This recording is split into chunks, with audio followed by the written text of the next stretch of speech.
안녕하세요. Alright, so okay, so basically what I thought of this event was because I'm already teaching introduction to Korean linguistics. So I was thinking that yes, we can just integrate the lecture in my syllabus. So based on what we are supposed to discuss for today, so of course, based on the syllabus, we are supposed to discuss noun phrase structure. So and noun morphology, going into verb morphology. So verb phrases in Korean, because we just finished phonology, so discussing the sound changes. But since the topic is language teaching, so basically talk, so I'm thinking that we're not going to make it too formal, kasi it's just a talk, diba? So although considering that most of the participants or the audience here would be students from linguistics, so I'm also integrating some of the linguistic concepts that that are important. Kasi nga, it's part of my class, introductory Korean linguistics. So my major students would have to learn, as well as I guess the general public or the GP. So ika nga sa Twitter.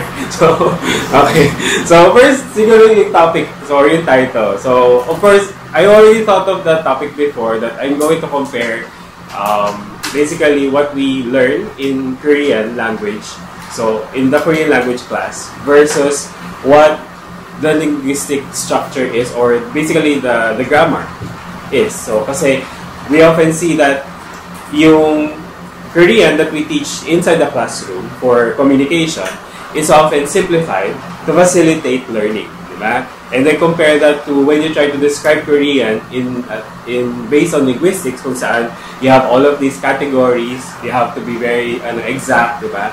So about the description, which can be a hindrance when you're trying to learn, diba? Kasi you want to learn this expression, but you have to be familiar with all of these concepts. So if you integrate you strictly linguistic na perspective, so that's why basically the duality of what we're trying to do, trying to master the language and trying to understand the language itself. So yun yung isang dimension na naisip ko. That's why I referred to a meme, so which is inside you there are two wolves. So you've seen a lot of examples about this one, but it's not from the origin of the expression itself. It's mostly all based on the meme. So, kasi by inside you there are two wolves, it's I think Native American expression. So explaining kung ano ba yung nature of man. So meron siyang good and then meron din siyang bad. So whatever part that you nurture, diba? So yun yung magiging dominant sa yung personality. Okay? So ayun. So yung Korean language, there's a similar situation going on. So now, I already mentioned the situation inside the classroom, so dealing with language learning and describing the language, at least for linguistics majors. But there's also the dimension of certain aspects of the grammar are difficult to explain linguistically or synchronically. So, ibig sabihin, based lang dun sa grammar. So, some aspects, you have to go back to its history. So like yung origin of the term, so yung etymology ng term, or other aspects such as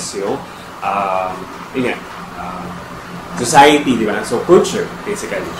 Alright, so one of the things na nag-trigger nung topic, at least, or yung relevance then for most people who are learning any language, is yung description niya.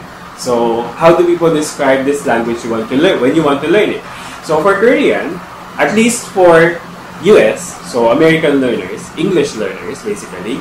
So the Foreign Service Institute in the United States of America, so through its School of Language Studies, so classify the languages according to how long it takes to master the language. So the target proficiency is B2 or C2 according to the CEFR.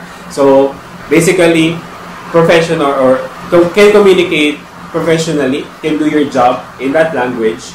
So basically, it's more of the advanced, intermediate to advanced proficiency. So there is category 1 language that require 24 to 30 hours. So these are very close to English. So we have Danish, Dutch, French, etc. Category 2 languages, so longer period to master. So 36 weeks. So we have German, Indonesian, Malay, and Swahili. So for Tagalog, it's classified as category 4 among the hard languages, requiring 44 weeks to reach that proficiency level to be able to do your job. Okay, so in that language, alongside Czech, Farsi, Greek, Lao, and Thai. So how do you feel about this classification of Tagalog? So have you ever taught Tagalog to foreigners? Or what do you feel about Tagalog being taught as a language? So of course, it should be called Filipino, diba? So that's an international name, but linguistically, it's called Tagalog. Even for these sources, diba? So, kumbaga, here locally, we're fighting to present yung Filipino as the term, pero in other areas in the world, they still call it Tagalog. So, maybe that's another, anyway. So, and for Korean, it's part of category 4, super hard languages. So, I guess marami dito, or there are some of you have learned Korean, diba? So, can you imagine yourself learning Tagalog versus learning Korean? So, which is more difficult for you? Tagalog is more difficult than Korean. I also feel that way, but there are also aspects of Korean that are easy to learn, but there are also some aspects that are hard to master. So, that's the goal of this presentation, to define what it means when you say a language is difficult to learn. Okay? However, since we have limited time, I'll be focusing on the linguistic aspect of that, basically, qualifier. Yeah? So, being difficult. So, of course, there's some impression from the students, oh, ang hirap-hirap naman ng Korean. Parang, I don't imagine myself mastering the language. However, there are many dimensions to mastering the language, right? So, there is the student, so their motivation to learn that language. So basically, in social linguistics, there are two main reasons. So one is instrumental, and then one is integrative.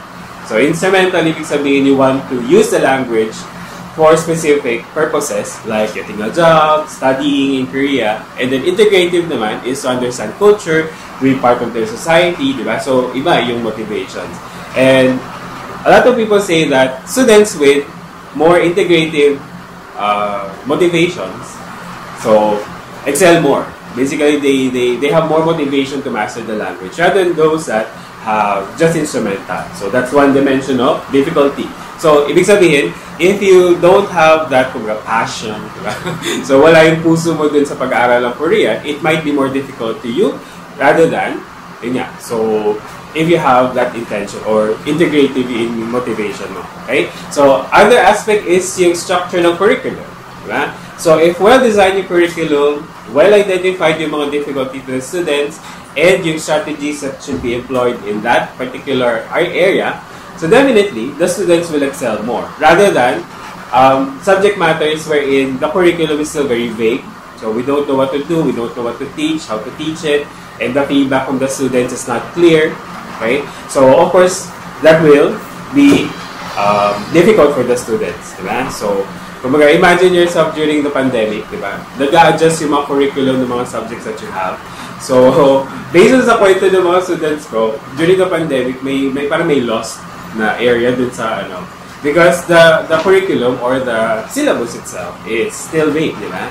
So, compared to mas stable na yung yung interaction or stable na yung process, so mas napapacilitate yung learning that way. Okay? So, of course, nandyan din yung language itself, diba, yung subject matter. Is the language itself difficult to learn? So, one thing that we can check, or kumbaga basis, right, would be results of performance ng mga students, right? So, we have here yung results ng topic, which is yung test of proficiency in Korean, across the years, so 2000 to 2024. So, we see that topic 1, that covers beginner level. The percentage of passing, the passing rate, is higher, so high 80s, diba? So, almost 90%, compared to topic 2, which covers intermediate to advanced. So basically, beginner Korean has 2 levels, beginner 1, beginner 2, and topic 2 has 4 levels. Intermediate 1, Intermediate 2, Advanced 1, Advanced 2. Okay? So, as you can see, first, the number of students taking the exam is smaller. So, bakit kaya ganun, di ba? So, again, pwedeng learner-centric, students don't want to take higher Korean, or institution-based, like there are less institutions offering higher Korean than beginner Korean, therefore the student number is lower. Okay? Again, we can also refer to the language. Right? So, is the language so difficult that students are discouraged from taking the exam? Do not waste the exam fee. Okay? Or yun nga, medyo the target for this exam is very high for the students to decide to take the exam itself. So, bukod dun, since it's divided into 2 levels, okay, so yung intermediate at saka advanced, we don't know the ratio. If there are more students passing the intermediate, or how many students actually reach the advanced level in this exam. So, I don't have that data. So, kaya, Izina, bakit kaya, di ba? So, we have to explain why this is the trend, di ba? So, one explanation, a hypothesis, is that Korean is difficult. So, if it's difficult, based on what? Okay? So, kaya, I'll be discussing today yung difficulty focusing on grammar. So, linguistic aspect ng language. Okay? So, ayan. So, ayan. This is the basis of the title, basically. So, 2 wolves. So, what are the 2 wolves inside Korean? So, nabagay ko na kanina, there is yung in the Korean classroom. So, when learning Korean, there are 2 wolves. So, yung ability to communicate and ability to understand yung culture. Diba? So, what do you want to do with the language?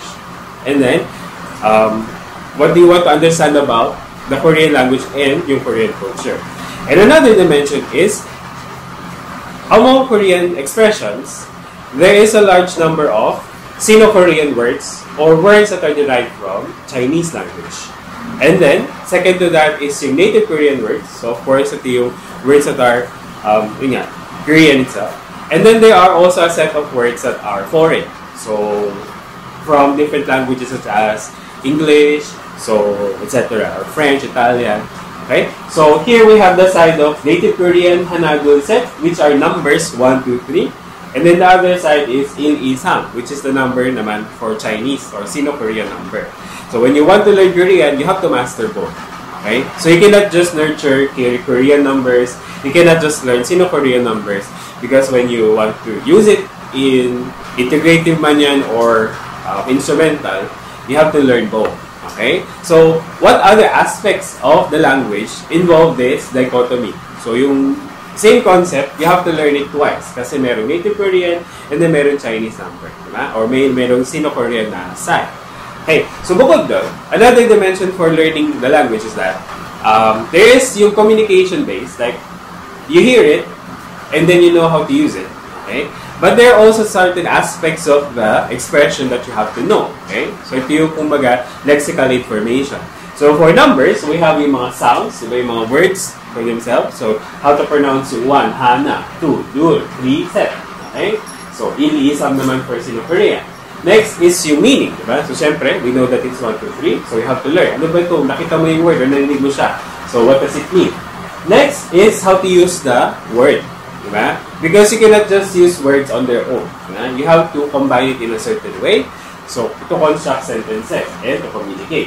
So, native Korean numbers are used with counters or unit words to indicate the amount of something like 1 piece, 2 pieces, 2 people, so basically whole numbers, so counting, okay? Whereas Sino-Korean are used for naming things, like the name of the room, or the name of your phone number, okay? So, line number, bus number, indicating value. Gaano kalaki, gaano kamahal. So, value, di ba, can be very specific. So, fractions, decimal points, so they are native Korean, Sino-Korean, and measurements. So, there. Okay, again, so there's also a specific way to use Sino-Korean numbers used with classifiers, which are bound nouns. So what are bound nouns? So again, di ba, bukod sa your learning, what these words mean, okay? Yung category din ng mga words, it's helpful to learn because once you know the category, you can easily use it sa mga construction. So bound nouns, sila ng bond, so which is, it means this number is used to indicate order or number in a list, in an item list. 1, it indicates that the number is used to denote value monetarily. So, basically, currency. So, yun yung mga classifier kung saan ginagamit yung number na yun. Okay? So, there. Okay? So, there. So, good yan. So, if you're learning numbers, so you have to learn all of this information to master it. Diba? Okay? So, kung isa lang, it will be fine. Diba? Kasi, yun nga. Boom. Diba? Kung paano mo ginagamit yung English, ganun mo na ginagamit yung Korean. Kasi numbers naman sila. Diba? So, of course, you just have to change yung order, you just have to change the words. But in this case, you have to learn two, diba? Kasi, there is a specific way of using native Korean and then ganun din yung Sino-Korean. This is not unique for Korean, by the way. Okay? So, but it contributes to the difficulty of the language. Like in Filipino, we have Spanish numbers, diba? So, we have English numbers and we have Tagalog numbers or Filipino numbers. And did you know that some young people these days do not know what the word once means? Or 12. So, syempre, medyo dito kayo sa UP, so yung mga kausap nyo, alam yung ibig sabihin. But if you go to place like Andox, that's where I experience it. So, pabili ng 12 itlog. 12, ilan po? 12. So, 12. Na? So, ayun. Okay? So, of course, languages change. Like even Korean, there are some areas kung saan na-replace yung gamit ng number. Usually, it used to be, ginagamit yung native Korean. But these days, it changes to Sino-Korean, like age. So there's native Korean age, and then there is international age. So native Korean age, it's a little bit confusing. That's why they changed it into Sino-Korean. So kaya, along with that is yung paggamit ng numbers. Okay. So ngayon, tingnan natin ano ba yung ibang areas ng Korean grammar wherein we can see this, kumbaga, distinction between native Korean and Sino-Korean words or expressions. So, ayan. So, about the sounds of Korean, gaano pa kahirap aralin yung Korean sounds? So, it's a little bit difficult for Filipino students because we have all of these new sounds. So, like yung tense, aspirated sounds, which are not present in Filipino. So, that's why the teacher would train the students to pronounce it accurately because it's important for comprehension. So, if you don't speak or if you don't pronounce these words carefully, it can be confused with other words, diba? So, affecting yung comprehension. So, bukod dyan, we also have some vowels that are different. So, specifically, so we have back unrounded vowel in Korean. So, and then we also have front rounded. So, ayun. And when we have two vowels. So, as you can see, marami silang vowels compared to Filipino. So, we have to learn to distinguish them one by one. Otherwise, the students would lump together yung mga vowels that they are used to in Filipino. Filipino only has 5 vowels. Okay? So, usually students would clump together the vowels to fit that 5 system because it's easy to pronounce. Okay? Kaya the teacher would usually exert effort to teach this aspect of the sounds in Korean. Okay? So, ayun. So, Kunimi inventory, mildly difficult, I would say. So, it's still important, it's still very difficult, but it's not instantly you can learn it. Okay? So, ayun. So, next aspect is pronunciation. Okay? Because in Filipino, so, we have certain sound changes that we do normally, diba? So, easily like you changing D to R, dito versus rito, diba? So, changing siya to siya, diba? So, pasya, pasiya, pasya. So, we have all of these common sound changes. But Korean also has a lot of sound changes that are quite unique or different from Filipino. Okay? So, for example, is nasalization. So, nasalization, like when you, nasalization, a sound which is not nasal, na mga changes into a nasal sound. So, for example, A, so the T sound becomes N. So, it, nun becomes in nun. So, P becomes M. Homnida. K becomes NG. Angni. So, these are quite easy. Okay? Kasi parang, these are classified as parang automatic or universal na mga changes. So, they're very common among different languages. So, not only Korean. So, for B, so we have yung P changing into M. Okay? So, T changing into N. So, before, they seemingly, anyway, so, ayun. Okay? However, for C, okay, it occurs in between words. So, Jack, Jonyok, with a K pronounced together with 먹었어요. 전영 먹었어요. So becomes a nasal sound. Okay? So this is also not common, not unique to Korean because yung R to D change natin in Filipino also occurs in between words, diba? Ako din, diba? So ako rin. So it occurs between words. Okay? So however, for Korean, there are more sound changes like liquidization. So what is liquidization? So it doesn't, wala siyang kinalaman sa manya. Okay? So may kailangan siya sa L or R na mga sounds. Okay? So ni, so both becomes tli. So the nasal sound N becomes L. So nasal to liquid. So progressive going forward. So yung N in front of yung L. And we also have regressive going backward naman. So yung N, so before yung L. So shin la is pronounced as shilla. So again, N becomes L. Okay? So this is quite different. We don't do this process in Filipino. That's why when teaching specific words, you have, or the teacher would usually identify these words that you have to pronounce differently. Right? The struggle is you want to make it easy. That's why never the term liquidization will never be discussed in a beginner course in Korean. Kasi it's complex, diba? So it's a technical term. Okay? So it interrupts the flow of the class. Okay? So how do students deal with this expression then? Okay?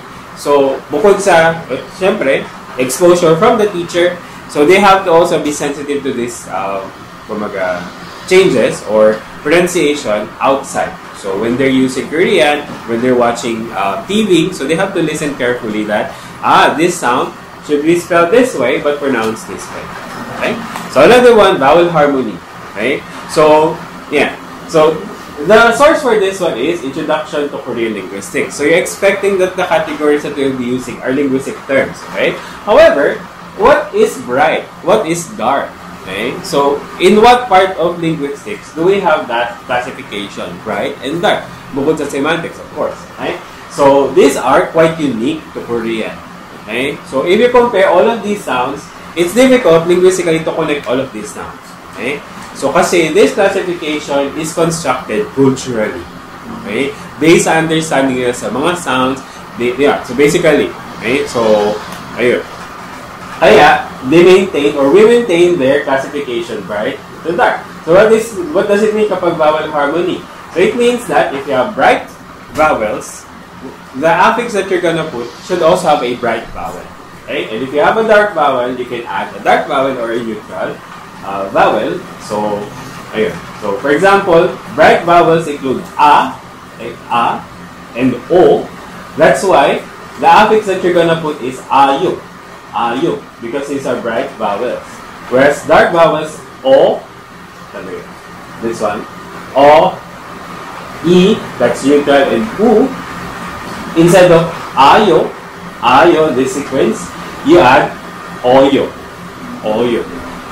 Okay? So, because you connect the vowel from this portion with the vowel of the affix. Okay? So, again, this is quite different sa Filipino, di ba? We don't have this process. So, although we have infixes, di ba? We have a certain layering of affixes. Okay?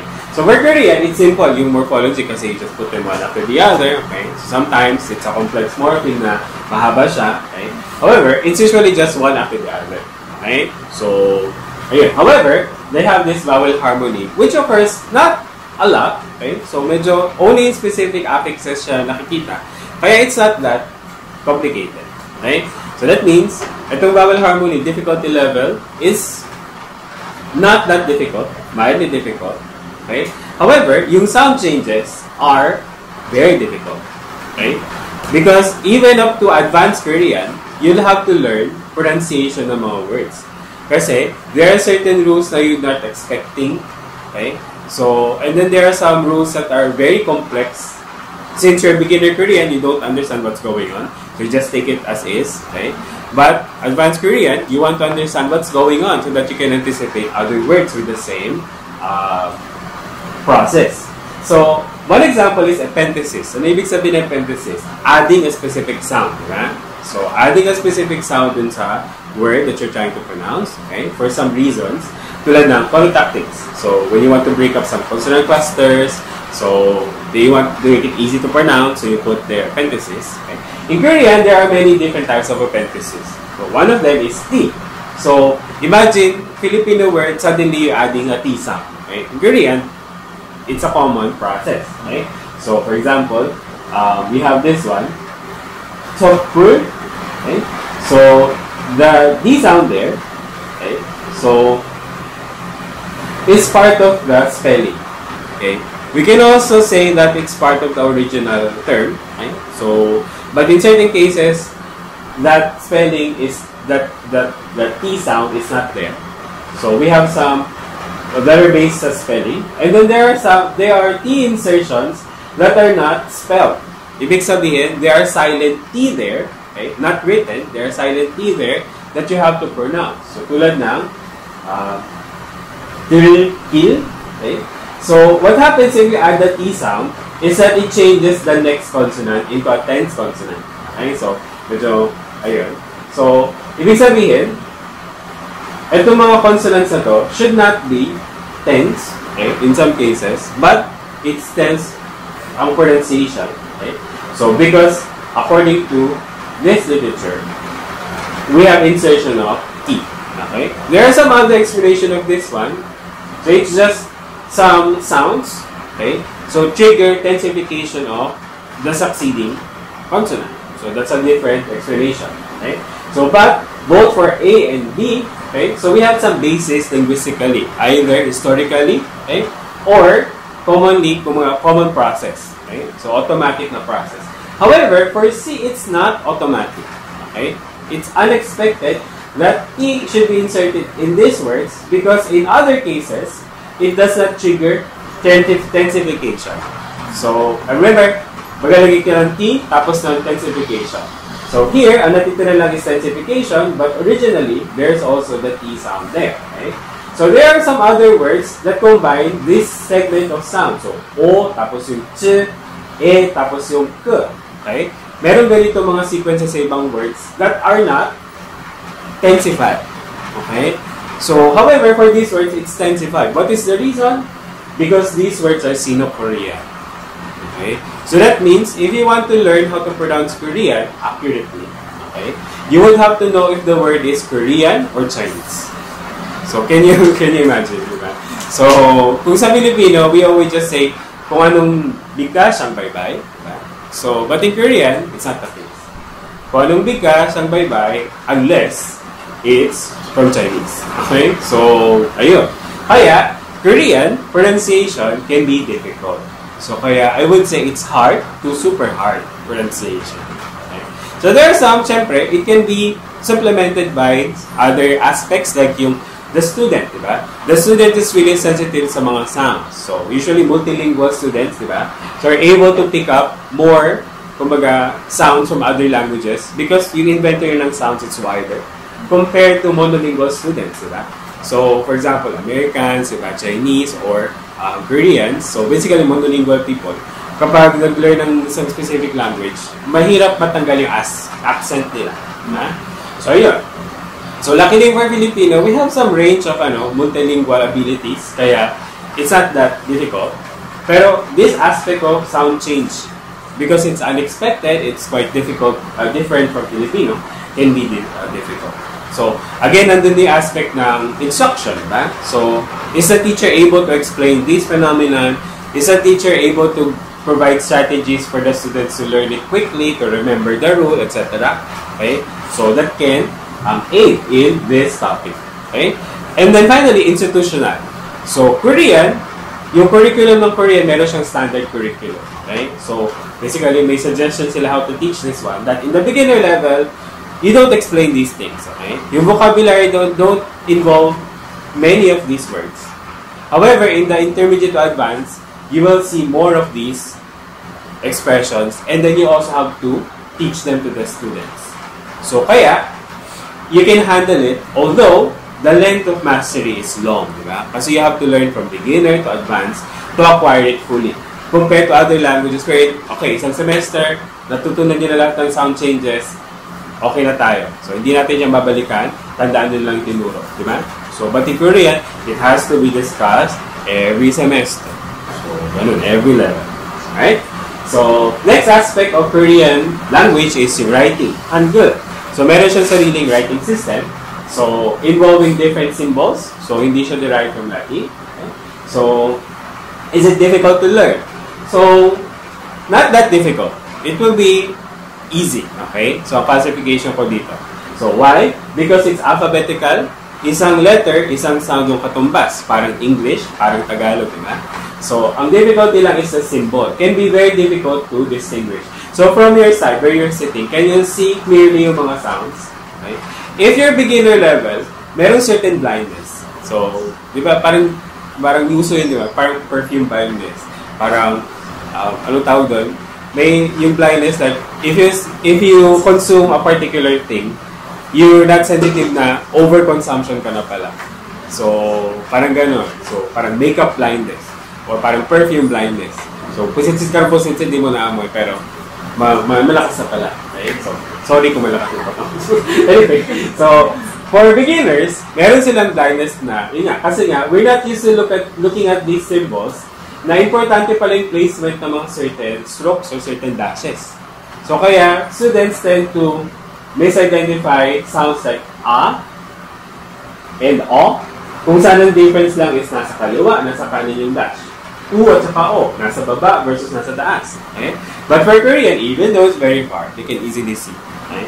So, kasi nga nandun na yung sensitivity nila sa letter. So, this is only difficult sa beginner level. Okay? So, once you master it, you don't have to go back to it anymore. Ang difficulty is the spelling. Because there are certain words na you have to spell it differently. Okay? So, may mga words naman na parang understandable kung how you spell it. May mga special spelling sa Korean. That's why, tulad ng English, so you don't just memorize the meaning of the word. You also have to memorize how to spell it. Okay? So, which is, again, ongoing process yan. From beginner to advanced, the more vocabulary that you pick up, the more you should memorize the spelling. So, ayun. So, pronunciation, identifying the letters, is only up to beginner level. Pero spelling words, up to advanced level. So, it's easy, okay, in that aspect. But, so it's not very hard, right? So natatawa yung mga intermediate advanced students ito kasi hanggang ngayon. Wala lang.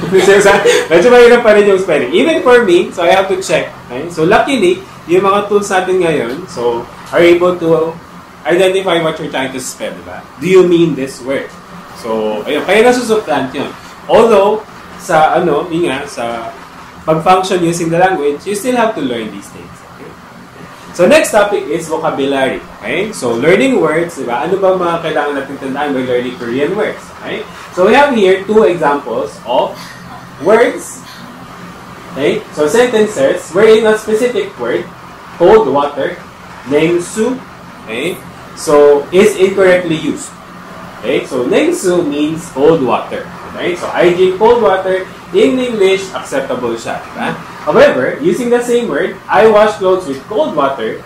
Okay? It has the same meaning, but it's not appropriate to use in this sentence. Okay? Instead of using 냉수, you should use 찬물. 찬물. Okay? So, 냉수, incidentally, is in a Korean word. Okay? And 찬물 naman is native Korean. So, it's a compound 찬. So, yun yung cold, and then 물 is water. So, 냉 is also cold. Su is water, pero again, those are Chinese vocabulary. They mean the same, cold water. However, they are used differently. So, 냉수, matchal. So, wet towel, yung pagpunas. So, okay. So, 냉수 한 잔. So, 1 glass of cold water. Okay. So, ginagamit siya for applications such as wet towel and drinking. Okay. So, however, yung 찬물, it also means cold water, pero it's used differently. So, the water is not used for drinking, it's used for washing. Utility. Okay? So, 이 차는 찬물에서도 잘 우러난다. So, this tea kapag ginamit mo yung cold water, you can extract the flavor. So again, utility ang basis niya. Okay? So saan ang galing yun? Na yung isang word, ginagamit for consumption, the other one naman is utility. Okay? So, is it contributed by yung origin niya? Okay? That this particular category is introduced through Chinese. Like yung, initially siguro you can imagine that people do not drink cold water. Okay? Traditionally sa Korean culture, they don't drink cold water. Okay? So kasi it can be harmful for your health. However, pagdating ng mga Chinese, they introduced na, you can drink cold water. Okay? So pwede yun. So that's why, yung pag-consume ng cold water came alongside the word for the lengsu. So that's a possibility. Wherein before, water is just used for these things. Okay? So, meron pang hot water, meron pang cold water. Cold water, you can only use it kapag, parang, wala ka ng, parang, ayaw mo mag-exert ng effort. Like in the winter, you have to wash clothes. So, you have to use cold water. Or you have to go to the lake, di ba? Wherein cold yung water, so kaya yun yung ginagamit. Wherein yung hot water, you have to boil it first, di ba? Para masanitize siya before you drink it. That's why, hot water ang ginagamit for consumption, not cold water. Parang gano'n. Okay, that's a theory. A language. Explaining this possible origin kung bakit nagkaganito. Okay? So in short, when you're trying to learn vocabulary in Korean, bukod sa spelling, bukod sa pronunciation, bukod sa meaning, yung usage din you have to learn. Okay? So sometimes, yung origin ng term, yung etymology niya, can contribute to your understanding kung paano mo siya potentially gamitin. Okay? So, ayun. So, may particular grammar din siyang kasama. So, basically, when you're learning words, those are some aspects like yung phonological knowledge, yung semantic knowledge, kasama rin doon yung tinatawag na syntagmatic knowledge or information, how to use them in a sentence. And then, ano pa bang ibang mga categories yung kasama sa kanya. Okay? So, ayun. Okay.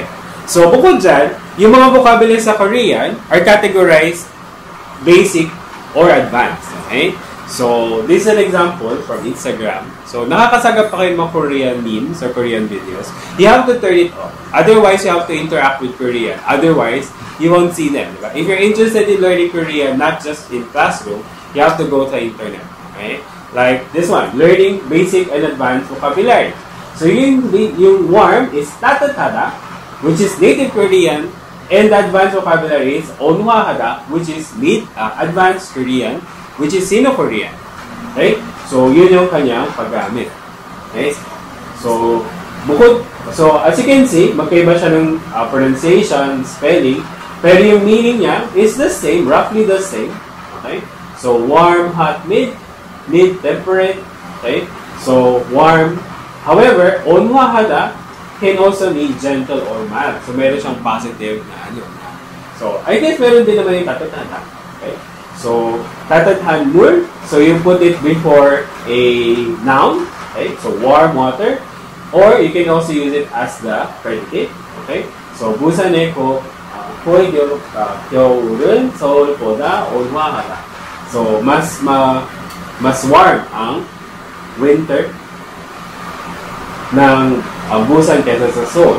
Okay? So, actually, same lang silang gamit. Pwede siyang gamitin as modifier before nouns, pwede rin gamitin as predicate. So, in this case, wala siyang problem sa syntax. Okay? However, so, bakit kinakategorize si Native Korean as basic and yung Sino-Korean naman classified as advanced? So, saan kaya siya nanggaling? So, we don't know. Okay? So, maybe language attitudes. Because remember that yung Chinese language, yung paggamit ng Chinese letters, di ba ginagamit siya historically sa government functions, di ba? So, yung mga bureaucrats, so, literature, religion, di ba? Whereas yung Native Korean, before introduce, or bago sila, or kung hindi sila marunong mag-Chinese characters, hindi sila marunong mag-Chinese words. Therefore, most people who learn or who speak Korean before use Native Korean kasi they don't have access to Chinese. Okay? So, na-carry over yan hanggang ngayon na yung Native Korean are used common speech, common language. But when you want to go into advanced topics or advanced or other areas such as literature, government, etc., you'll have to learn the Chinese term for that. So, however, they still coexist. Okay? Pwede sila gamitin interchangeably. Okay? Pero nga, sa Korean, medyo context-based din sila na language. Depende sa situation, depende sa kung sino kausap mo, you have to adjust the language that you use. Okay? So, alright. So, ayun. So, ibig sabihin, yung Korean vocabulary, gaano ba siya kahirap? Okay? So, tulad ng spelling, tulad ng pronunciation, syempre hanggang advanced siya ginagamit. Pero ang difficulty nun is sa advanced, di ba? Sobrang dami na niya. Do you know how many vocabulary or how many words there are in Korean? There are up to 1 million words in Korean. Compared to the Japanese language, according to their dictionary, only has 5,000. Okay? That means, if you want to master Korean, okay, or even to just reach the professional level, you will have to learn around 70%, diba? Which is around 700,000. So that means it's still more than Japanese. Okay. Of course, yung Korean language, yung historic tradition niya is mahaba. So, yung records sila are well kept. Okay? Even now, may mga bagong records sila na uncovered. Okay? So, kaya, that contributes to the number of words. Okay? Kaya, yung Japanese and Korean belong to the same category in the aspect of vocabulary. How about Filipino? Gano'ng kahirap yun? Gano'ng kadali yun for Filipino to learn? So, bukod sa Filipino, we also communicate using English words, diba? And when you expect Korean, parang doble. You're learning both Filipino and English words again. Diba? Actually, English also has a lot of words, diba? Meron din sila specific laws how to use these words. Pero sa Korean nga, medyo, okay? But again, how do we deal with this one sa learning? Okay? So, by classifying them in different levels. So, beginner level, advanced level. That's why, beginner students don't have to bother themselves more with yung mga Sino-Korean numbers or Sino-Korean words kasi you can expect to learn them later on. Of course, in real life, they won't understand some aspects, like if they go to the bank, they won't know what the words mean. Okay? So, kaya they have to get someone to explain it to them. So, merong written Korean, meron ding spoken Korean. Okay? So, ganun siya. Okay. So, ayan. So, Korean, has around 450 lexical items shared with Chinese and Japanese. So, for Japanese, there is a case of borrowing, especially yung Western Japanese. Okay? So, historically, meron sila interaction. So, that can be one of the cases. And the other one is yung transfer. So, yung Chinese language from before, so since yung 1st century, okay? So, and then yung Japanese naman during Japanese occupation, and then more recent ones. Okay? So, may mga stages kung paano pumapasok yung mga lexical items na to.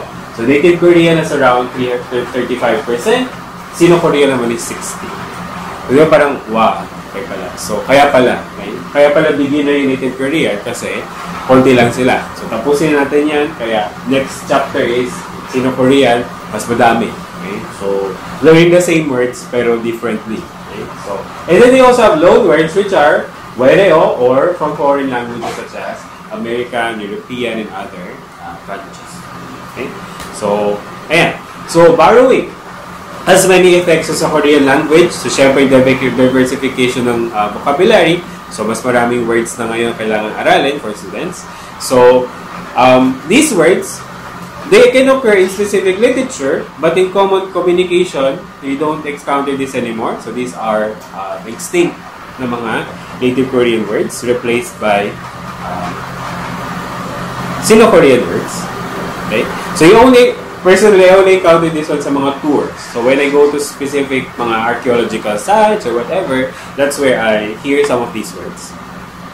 Okay? So, and then there are certain expressions that use exclusively Sino-Korean expressions, like mga international terms.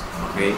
So, medyo yung Institute nila for Korean Language, they're very active in introducing native Korean words sa mga certain functions. Okay?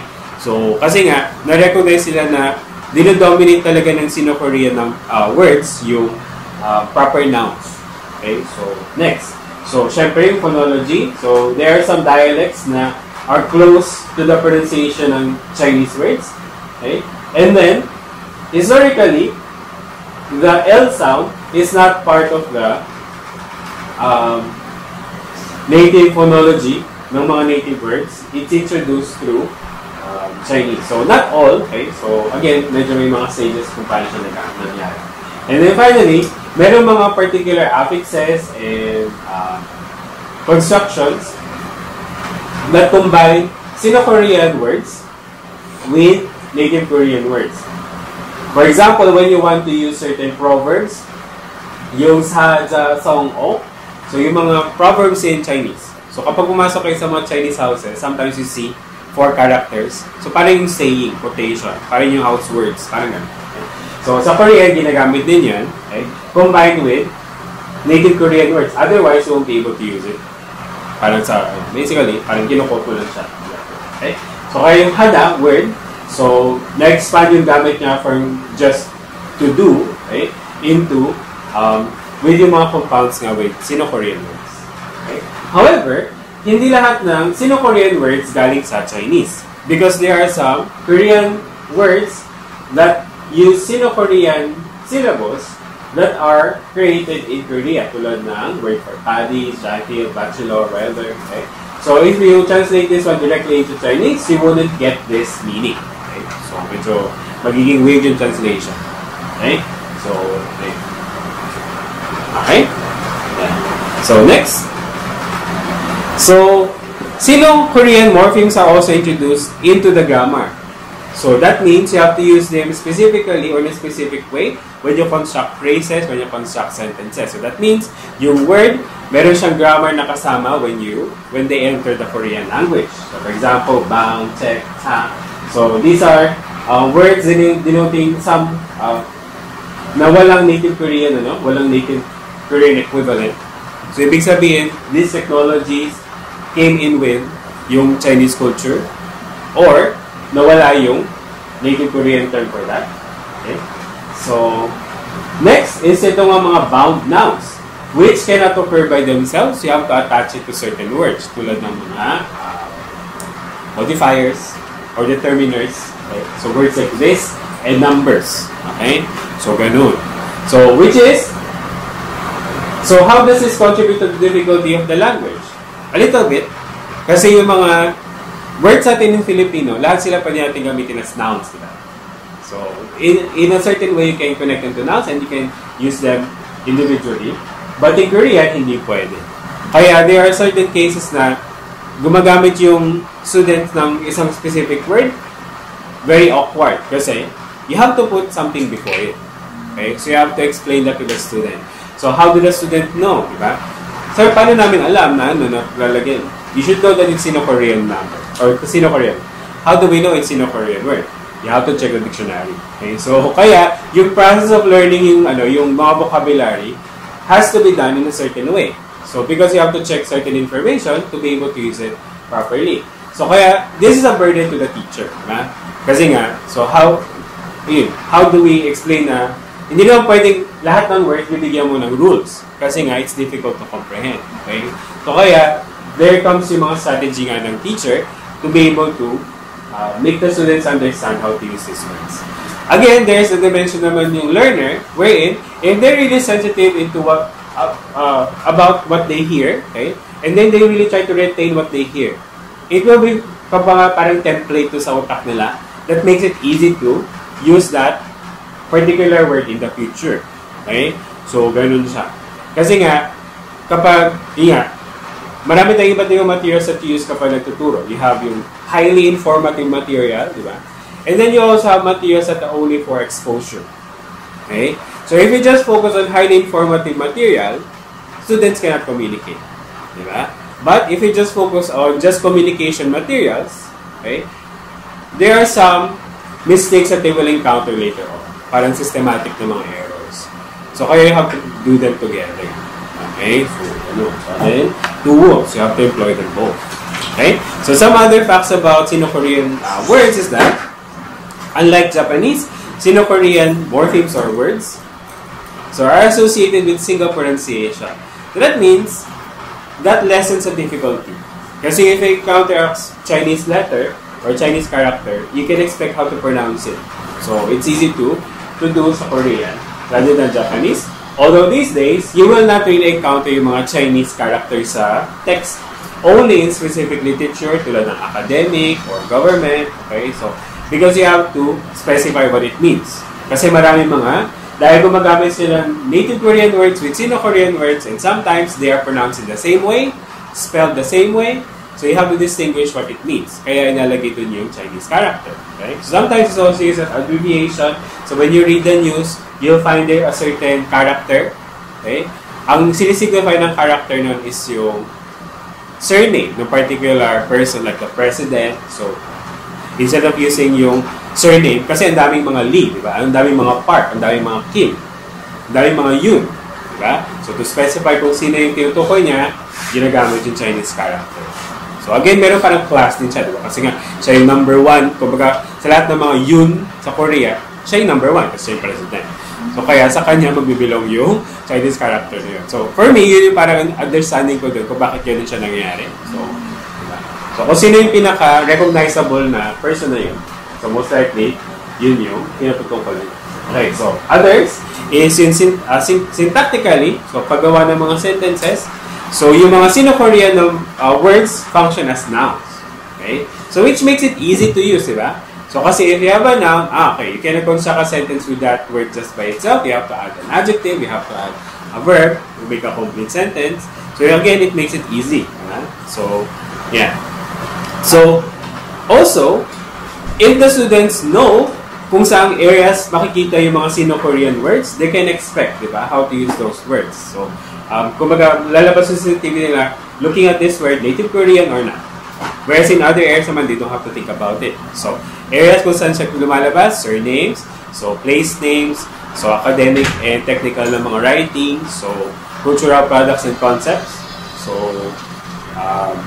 days of the week, measurement of time, so numbers, color terms, and kinship terms. Okay, so many Sino-Korean numbers combine with native verb and adjective to be able to use sa mga sentences kasi nga they are nouns. Okay? So, sa literature, kaya yung mga students, so you can, basically, you can tell them that if you're talking in everyday conversation, most of the time you'll encounter native Korean words. Diba? So, however, there are some sprinkling of Sino-Korean words there. Okay? But if you start reading science magazines, journals, books, you can expect na marami doon native Korean terms, Sino-Korean terms. However, depende rin yung sa subject. If it's, kumbaga, a letter, diba? Or a novel, so, YA versus autobiography or biography. So, syempre, magkaibang words yung lalabas doon. Okay? So, loan words naman, mas trendy ng mga, mga concepts. So, for example, fashion, cooking, di ba? So, food. So, kung saan nagbabago yung mga trends, okay? Affected din siya much by yung marketing. So, kumbaga, these days, yung mga trends, di ba? Yung mga viral something, it's the same thing, di ba? So, brown color, ngayon is mocha latte. Mga ganun-ganun, di ba? Blue, light blue, blueberry. Blueberry trend. Blue lang yun, di ba? Bakit kailangan blueberry trend? So, kasi nga, susceptible yung mga ganitong areas sa marketing to encourage consumerism. Okay, so anyway. So, native words, so, are often found sa mga novels, di ba? Personal stories, di ba? So, they also provide dialogue, popular magazines, so, social columns in the newspaper. Kasi, it's all about native Korean culture to discuss. Okay? So, native Korean words naman, how do they contribute sa difficult to know language? So, okay. So, native Korean words, marami lang siyang set ng sound changes na nangyayari, as well as semantic change. So, bukod doon, yung highly focus na mga cultural concepts, kadalasan, marami rin siyang katumbas na native Korean words, tulad ng words for rice. So, we have all of these varieties, and much of them are native Korean words. Okay? So, next is sound symbolisms. So, when they want to make onomatopoeic expressions, diba? Or do they want to modify yung tone ng particular expression, they use, is often reflected sa native Korean words. For example, Gwanhada versus Gonhada. They both mean bright. However, Gwanhada, using bright vowels, is positive yung connotation. Gonhada naman is dark vowel, dark yung connotation. So, kailan bright is positive connotation? For example, yun nga, maliwalas yung lugar, di ba?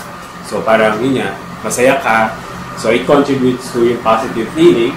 Pero kapag sobrang liwanag, tapos may hangover ka, di ba?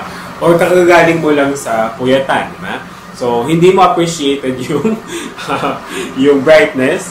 So, kaya, buwan hada yung ginagamit. So, ganun. So, merong ganun sound symbolism sa mga native Korean words na wala sa Sino-Korean words.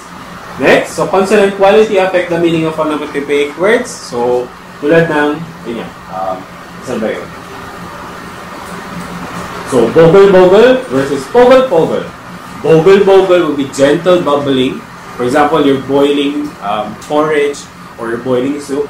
Pero kapag pogle-pogle, so you hear yung difference sa sound, di ba? Bogle-bogle, bogle-bogle, pogle-pogle, pogle-pogle. Ibig sabihin, rapidly, violently boiling. Okay? So that you can be, kumbaga, hit by some of the droplets. So, scary.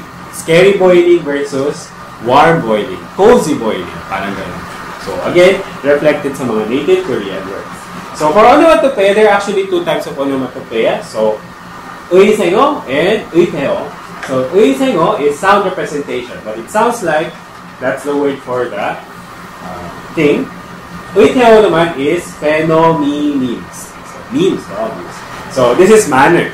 So, it does not relate to its sound. For example, twinkle, twinkle. It doesn't have a sound, but you can imagine what it looks like. And yung isa, are you Kiki or are you Buba?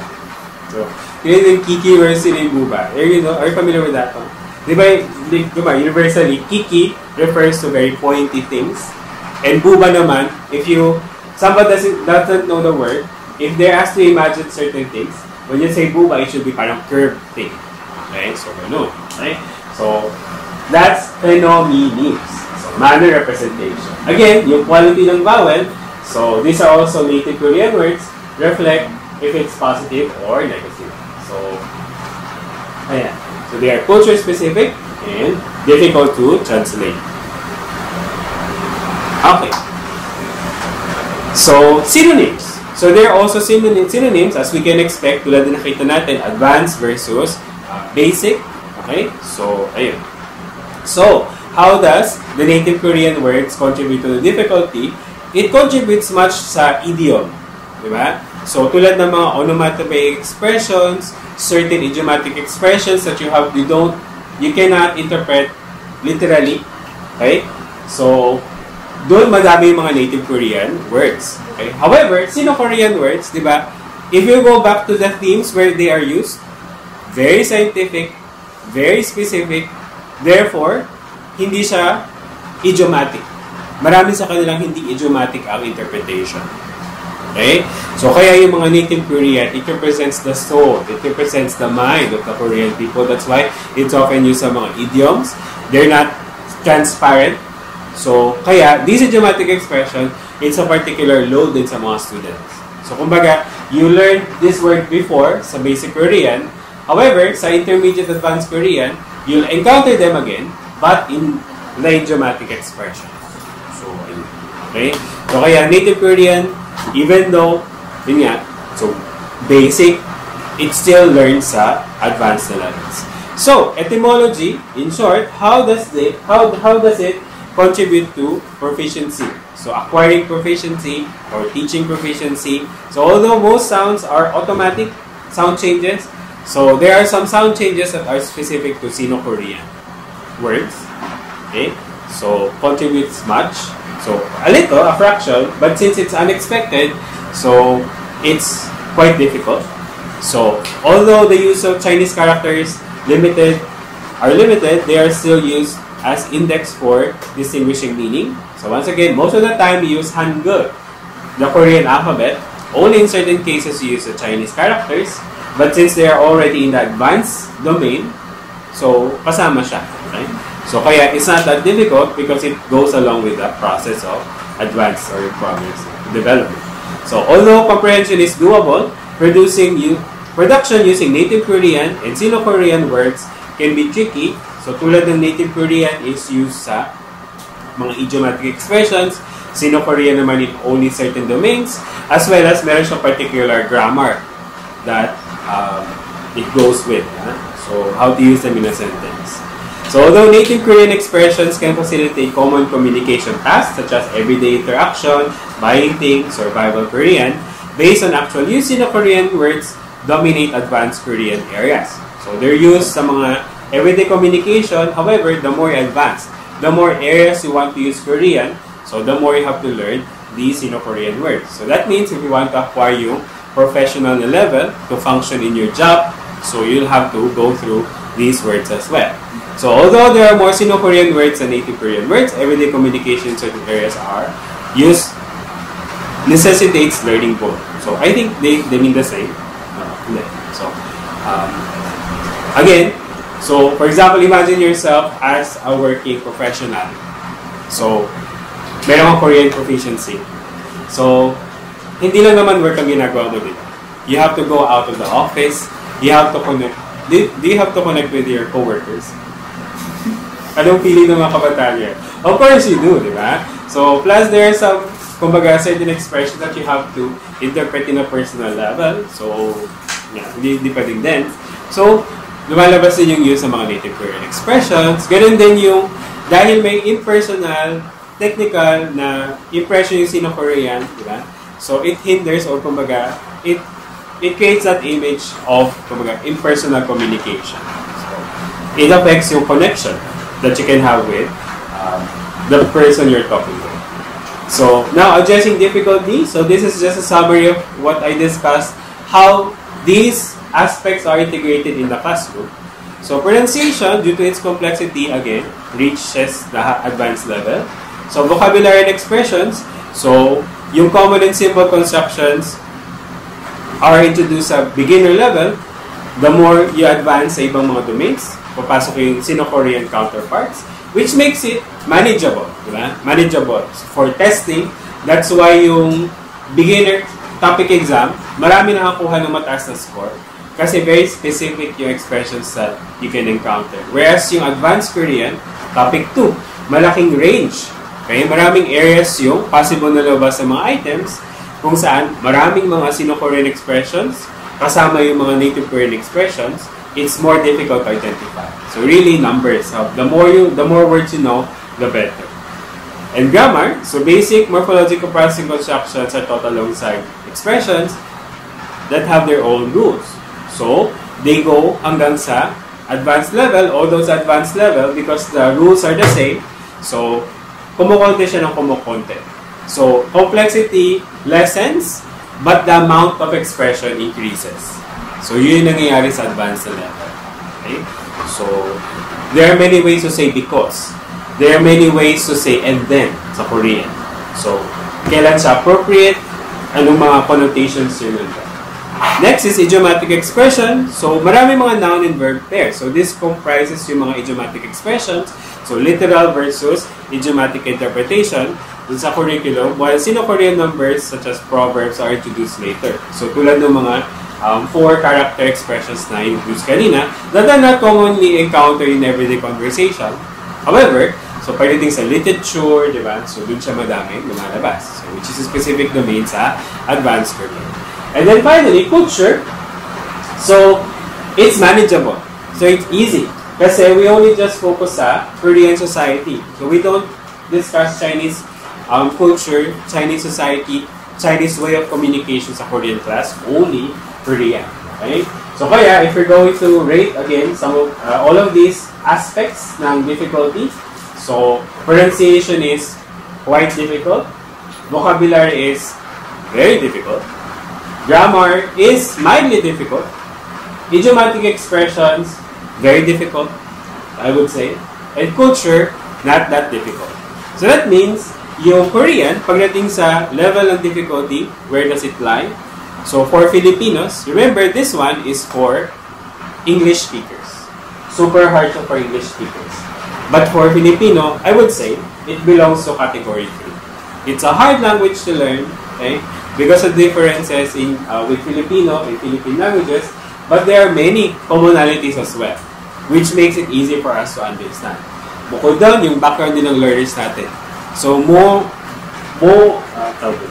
most Filipinos are bilingual, Filipino-English, diba? Some of them may regional language. So, yung kanilang exposure sa sounds, tsaka variety of expression is there. So, it facilitates din yung learning. So, that makes it less difficult compared na dun sa mga English speakers lang. So, kaya ganun. So, kaya, when you look at this, kumaga, infographic or kumaga, information, so, contextualize. This is based sa US. Okay? So, based sa discussion nga natin, only in the linguistic aspect. So, we can modify this one. Demoting Korean into just a hard language, but still hard. Okay? So, okay. Alright? So, finally, let's go back dito sa results. So, how much does the linguistic aspect of Korean contribute to this score or this percentage sa test taking? Okay? So, once again, maybe, okay? So, it has a huge influence dun sa mga test takers. Okay? However, we did not discuss yung learner aspect at saka yung institution aspect, which includes a teacher. Okay? So that can also be, I would say, if we're going to put their percentage or yung weight kung saan, I would say yung institution will be the number one reason why this is low. Okay? So, something about yung curriculum natin, even in UP. So, to reach yung advanced level, we only have how many courses? 12 ba? 12 courses in Korean. So, times, ilang hours yan. It's definitely less hours, but it doesn't mean na very efficient yung curriculum. Okay? So, we're still reviewing it. Maybe we need more time for students to master certain aspects of the language. So, maybe if you're going to expand the curriculum, maybe this can go up. Okay? So, ayun. Okay? So, number 2 would be students. Okay? So, pagdating sa exposure dun sa language. Because we're learning, most of these students learn Korean here in the Philippines, where the exposure is very low. Although, sa internet age, you can definitely, kumbaga, supplement that. Right? But, as we know, our consumption pagdating sa internet is very specific. Kung ano lang yung mga gusto natin, kung anong algorithms natin, yun lang yung matutunan natin, diba? But, Korean life, diba? So, integrated man yan or instrumental. So, can be different from what we see in our feed. Diba? So, or our For You. So, ayun. Kaya yung language, I would say, it takes a backseat. Okay? So, I would say it's number 3 pagdating sa ranking kung ano yung contribution sa difficulty. Okay? Yeah. So, just for context, so, if you're planning to take the topic exam, so, again, ito yung topic 2, kung saan marami na kapasa. So, magkaroon kayo ng Korean na 2 semesters or 3 semesters. So, pwede na kayo pumasok dito. So, okay. However, if you want to reach your intermediate level, which is yung advanced, intermediate, so, use in the professional setting, or if you want to learn Korean or college Korean, for example, so, medyo, based sa result ng topic exam, medyo may kailangan na adya-adya din. So, especially sa students, or more classes, diba? So, you can also provide feedback dun sa mga institutions, so sa mga teachers or dun sa curriculum, what you find, for example, na difficult when you're taking the exam or when you're trying to use it in the professional setting or wherever domain that you prefer. Okay? So, yun. So, that was my discussion about yung difficulty nga ng Korean language. So, hopefully, now you can explain to people who hear, nag-aaral ko Korean, mahirap ba? Okay, so, eto yan. So, you can say that to them, okay? So, thank you.